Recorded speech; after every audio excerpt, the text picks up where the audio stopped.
A red herring is defined as a piece of information intended to be misleading or distracting. This hunting tool, originating in the 17th century to lead astray canines from their prey, has been manipulated and repurposed to vindicate the unprincipled, only no longer in the form of bait, but the innocent, our youth. Esteemed judges and student-body, children are being weaponized to rationalize cruelty.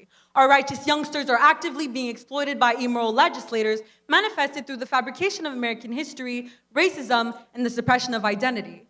Allow me to illustrate how those with the most power prey on those with the least, using them as both a sword and a shield to further their shameful transgressions. What if I stood before you today proclaiming that no country is liable for hate crime?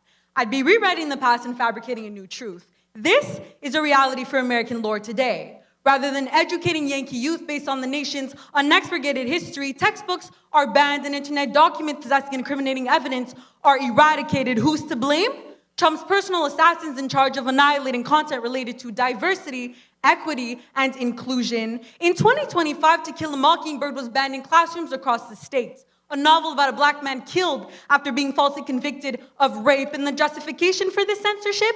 That the young shouldn't be subjected to such inhumanity. The truth is, coveting our youth from veracity is not discerning. It is ignorant of those who have faced a similar fate for the same earnest blame, such as Innocent Steiny Jr. in 1944. In terms of documents, the Epstein files are a prime example. Hundreds of paramount figures such as Donald John Trump have been exposed for sex trafficking, assault, and cannibalism, cataloged over 6 million pages, 2,000 videos, and over 200 identified victims.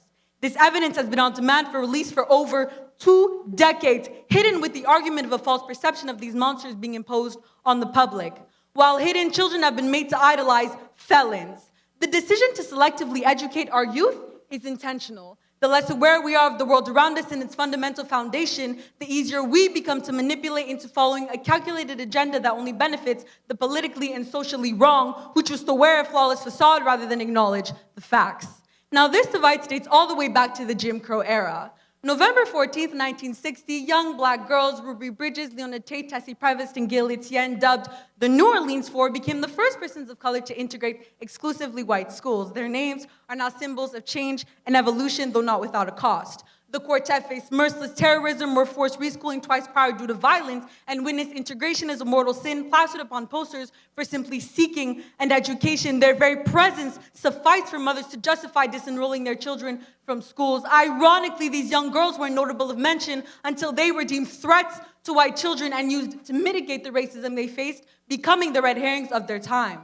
Furthermore, Richard Henry Pratt preached, "Kill the Indian, save the child." In woke terms, whitewash culture scarred the juvenile, in addition to the collection of young utilized to encourage supremacism. Now, identity hasn't been spared in this war of injustice either. Our juvenescence is an important stepping stone towards introspection, though the process towards self-discovery is increasingly being sabotaged.